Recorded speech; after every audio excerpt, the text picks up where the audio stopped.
दहिसरमधील शाळेला बॉम्ब न उडवण्याची धमकी देण्यात आली आहे। उपनगरात यामुळे खळबळ माजली आहे, तर पोलीस बंदोबस्त तैनात करण्यात आलाय। मुलांच्या सुरक्षिततेसाठी शाळेकडून सुट्टी जाहीर करण्यात आली आहे। पालकांमध्येही चिंतेचं वातावरण दिसून येतंय, तर पोलिसांकडून तपास सुरू आहे। मुंबई महापालिकेवर कॉस्ट कटिंगचं संकट आल्याचं शक्यता वर्तवण्यात येते।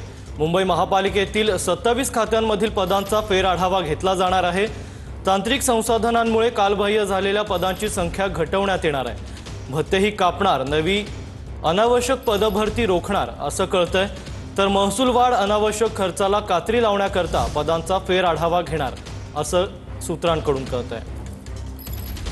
आकृती बंदाच्या नावाखाली कमी करण्याचा, मिळणारे विविध भत्ते एकतर्फीपणे बंद करण्याचा निर्णय त्यामध्ये घेण्यात आलेला आहे। आणि सदर कायद्याच्या कलम 9 प्रमाणे त्यांनी संबंधित कामगारांना अथवा त्यांचे प्रतिनिधित्व करणाऱ्या कामगार संघटनांना नोटीस देणे हे त्यांच्यावर कायदेशीर बंधनकारक आहे। महापालिका प्रशासनाने एकतर्फी आणि बेकायदेशीर निर्णय घेतलेला आहे। या विरोधात दि म्युनिसिपल युनियनने समिट अधिकाऱ्यांकडे म्हणजेच कामगार आयुक्त कार्यालयामध्ये तक्रार दाखल केलेली आहे आणि माननीय कामगार आयुक्तांनी सदर तक्रार समितीसाठी दाखल केली।